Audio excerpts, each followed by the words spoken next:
Procedural Generation. Thank goodness I no longer have to pay my level designer, now I just keep him in the dungeon right here. A lot of people give Procedural Generation a bad rap. I mean, they're kinda right. When Procedural Generation isn't done right, it feels boring and lifeless. I've been working on my indie game for about 4 years now, and ever since the beginning it's always had a procedurally generated world. But recently, some of my playtesters are saying that the world is kinda boring.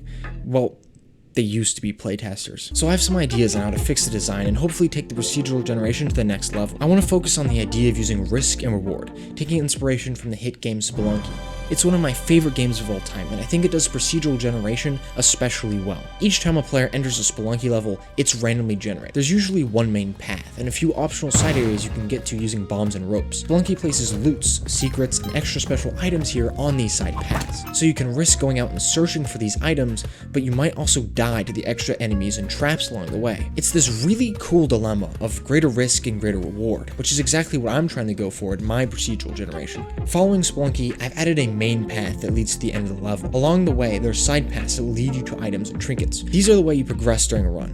Items being the weapons you wield, and trinkets being power-ups that make your weapon stronger, with effects like shooting bullets backwards and dealing double damage. But I'm doing one thing different from Spelunky.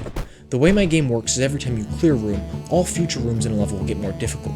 That means if you take the side path, you'll clear more rooms, making the next room on the main path even harder. It does reset after traveling to a new area, like from the Golden Grove to a sinister swamp. But the unique idea here is that not only are you risking fighting more enemies, but you're also risking making the level that you're currently in more difficult temporarily. It's this balance between making future levels harder and keeping the difficulty down on the current level you're in. I'm really excited to see how this idea pans out with more playtesting. And so the procedural generation with branching paths is already implemented and pushed this team for playtesting. I've already gotten some positive feedback saying that the world is more interesting. But looking back, the procedural generation is already light years ahead of what it was a few months ago. Before, there was no branches and the generation could really only go up.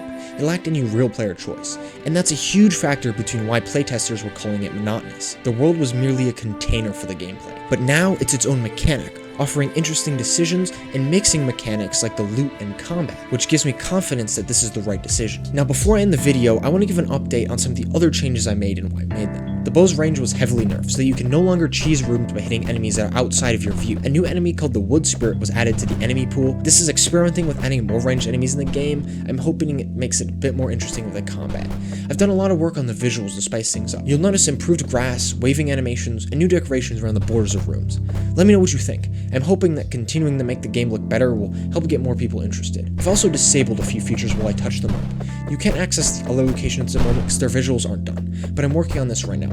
The boss fight has also been removed until I implement a proper way to finish the locations.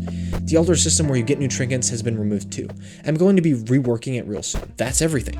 Thanks for watching. Go get a nice cup of orange juice. And if you want to play test the game, join the Discord. And I'll see you in the next one.